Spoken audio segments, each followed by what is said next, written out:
be with you. And with your spirit. A reading from the Holy Gospel according to John. Glory to you, O Lord. Now a man was ill, Lazarus, from Bethany, the village of Mary and her sister Martha. Mary was the one who had anointed the Lord with perfumed oil and dried his feet with her hair. It was her brother Lazarus who was ill. So the sisters sent word to Jesus, saying, Master, the one you love is ill. When Jesus heard this, he said, This illness is not to end in death, but is for the glory of God, that the Son of God may be glorified through it. Now Jesus loved Martha and her sister and Lazarus. So when he heard that he was ill, he remained for 2 days in the place where he was. Then after this he said to his disciples, Let us go back to Judea. The disciples said to him, Rabbi, the Jews were just trying to stone you, and you want to go back there? Jesus answered, Are there not 12 hours in a day? If one walks during the day, he does not stumble, because he sees the light of this world. But if one walks at night, he stumbles, because the light is not in him. He said this and then told them, Our friend Lazarus is asleep, but I am going to awaken him. So the disciples said to him, Master, if he is asleep, he will be saved. But Jesus was talking about his death. Well, they thought that he meant ordinary sleep. So then Jesus said to them clearly, Lazarus has died, and I am glad for you that I was not there, that you may believe. Let us go to him. So Thomas, called Didymus, said to his fellow disciples, Let us also go to die with him. When Jesus arrived, he found that Lazarus had already been in the tomb for 4 days. Now Bethany was near Jerusalem, only about 2 miles away. And many of the Jews had come to Martha and Mary to comfort them about their brother. When Martha heard that Jesus was coming, she went to meet him, but Mary sat at home. Martha said to Jesus, Lord, if you had been here, my brother would not have died. But even now I know that whatever you ask of God, God will give you. Jesus said to her, Your brother will rise. Martha said to him, I know that he will rise in the resurrection on the last day. Jesus told her, I am the resurrection and the life. Whoever believes in me, even if he dies, will live. And everyone who lives and believes in me will never die. Do you believe this? She said to him, Yes, Lord. I have come to believe that you are the Christ, the Son of God, the one who is coming into the world. When she had said this, she went and called her sister Mary secretly, saying, The teacher is here and is asking for you. As soon as she heard this, she rose quickly and went to him. For Jesus had not yet come into the village, but was still where Martha had met him. So when the Jews who were with her in the house comforting her saw Mary get up quickly and go out, they followed her, presuming that she was going to the tomb to weep there. When Mary came to where Jesus was and saw him, she fell at his feet and said to him, Lord, if you had been here, my brother would not have died. When Jesus saw her weeping, and the Jews who had come with her weeping, he became perturbed and deeply troubled and said, Where have you laid him? They said to him, Sir, come and see. And Jesus wept. So the Jews said, See how he loved him. But some of them said, Could not the one who opened the eyes of the blind man have done something so that this man would not have died? So Jesus, perturbed again, came to the tomb. It was a cave, and a stone lay across it. Jesus said, Take away the stone. Martha, the dead man's sister, said to him, Lord, by now there will be a stench. He has been dead for 4 days. Jesus said to her, Did I not tell you that if you believe, you will see the glory of God? So they took away the stone. And Jesus raised his eyes and said, Father, I thank you for hearing me. I know that you always hear me, but because of the crowd here I have said this, that they may believe that you sent me." And when he had said this, he cried out in a loud voice, "Lazarus, come out." The dead man came out, tied hand and foot with burial bands, and his face was wrapped in a cloth. So Jesus said to them, "Untie him and let him go."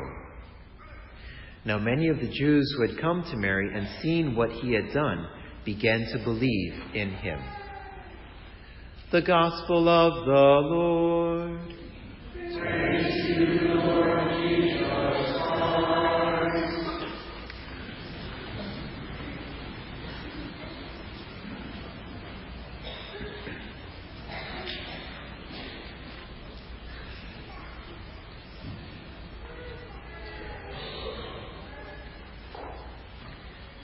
And what there is to conquer by strength and submission has already been discovered once or twice, or several times, by men whom one cannot hope to emulate.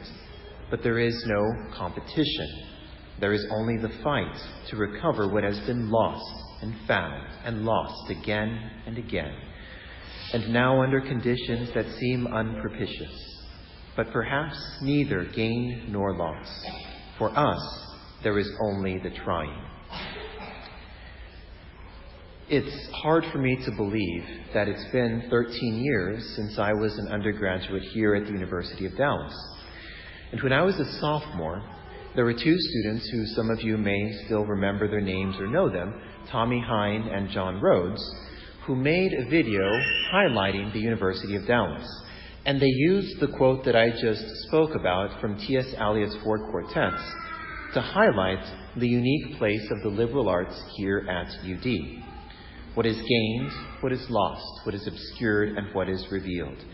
Any student of history, especially any student of church history, will know that there is often a sort of recovery and loss. Not that we fail to believe the full truth, but because of historical or societal conditions, maybe one aspect of our faith is emphasized and another kind of takes the back seat, only to be rediscovered or reappreciated centuries later. We also experience this relationship between what is gained and what is lost, what is revealed and what is obscured in the realm of sacred arts and of sacred music. Now, I hesitate to venture into preaching about sacred art because there is among us the great maestro, Dr. Lyle Novinsky, who knows a lot more about sacred art than I do. So I am open to reprimand or correction after this homily. I grant that I am only a priest and I have not studied the full depths of sacred art, so I'll tread carefully. It probably is obvious, and we don't quite think of it this way because it's so apparent. Sacred art gives us an insight into our faith. Sacred art reveals to us something about our faith lives. It shows us a scene from the passion or the life or the death or the resurrection of Christ. It depicts the lives of saints, of people. It shows us, it reminds us, it reveals to our minds truths about our faith that we easily forget or overlook. But I would also say that just as sacred art reveals something, sacred art also obscures. In every depiction that we see of the crucifixion or the resurrection or Christ walking on the water, in everything that is revealed, there is something that is lost. There is something that is absent for everything that is present. For everything that is shown, something is overlooked. Or to think of it this way, consider the differences between two very different Italian painters, Giotto, who lived in the 14th century, and Caravaggio, who lived in the 16th and 17th centuries. Giotto was still in, say, the medieval period. His representations, his paintings, have a very clear religious symbolism. Christ is often depicted with a cruciform halo, so you know that it's Jesus. You know who Mary is. You know who St. Peter, the apostles are. You know who the centurion is. In his paintings, there's also a very clear focal point on the sacred figure. Everyone is looking at them. Everyone knows who Jesus is. And also in his paintings, everything is light. There's not really a sort of difference between the foreground and the background when it comes to shadows, but you can often see figures off in the distance in the hills and figures in the foreground. There's not too much shadow. All is light. Now, Caravaggio, on the other hand. Caravaggio used realistic models. He used the earthy, the grittiness of our everyday lives to depict the sacred. He utilized the secular to depict the holy. In his paintings, it's also not clear. There's not a clear sort of religious symbolism. If you know the stories, you can tell that this, if you will, is Mary helping Jesus crush the head of the serpent. But it's not overtly obvious. You might even see a faint halo around the head of the Blessed Mother or of Jesus, but it's not very clear. And of course, perhaps one of the things that Caravaggio is most known for is the interplay between shadow and light, between light and darkness, or the Italian word chiaroscuro. In fact, in some of his paintings, there is more shadow than there is light. Now, both of these artists, different as they are, both of them reveal something. Both, each in their own ways, show us something about our faith. Perhaps both the luminosity of grace, but also the obscurity when it comes to trying to live this out. For everything that is revealed, something is obscured. Something is not shown. Now, it is an option. Of course, as some of you may notice, the images here in the church are veiled. It is not required. It's an option that the church gives to us to veil images these last few days of the season of Lent. If you will, the veiling of images is a recognition that art is crucial, that art is important. It has a central place in the visible expression of our faith lives, and that art can only go so far. Just as in the sacred liturgy, there is a time for sacred music to cease and for there to be silence, and also silence in our own lives, there is also a time now for sacred images to be veiled.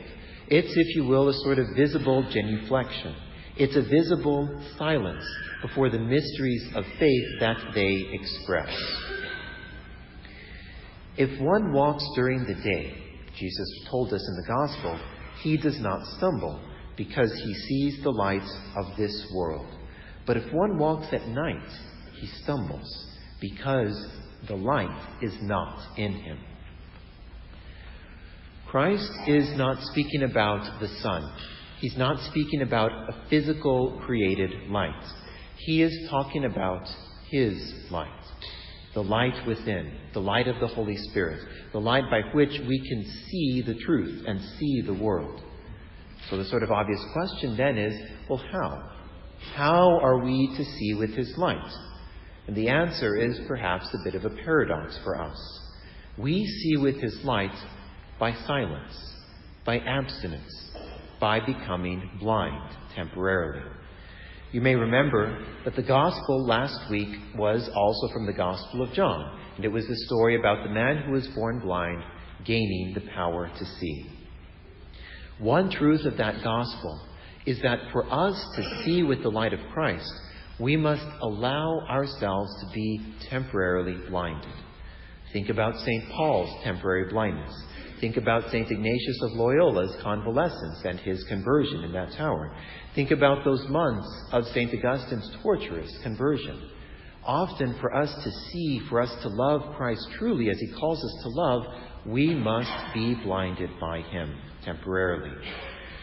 The silence that we can cultivate these coming days, the sacred images that we see here and perhaps in other churches, they remind us that they are not the full reality that they express. They are signs. They are in service of it. It reminds us that any sort of created representation is limited to express the full mystery, the full beauty of that scene, of that part of our faith. There are times where we must be blind for a time so that Christ can reveal the truth to us. As we begin these final days of Lent and prepare to come forward to receive the gift of Christ's body and his blood, may we be silent, may we be temporarily blinded, so that we may see anew with the light of Christ.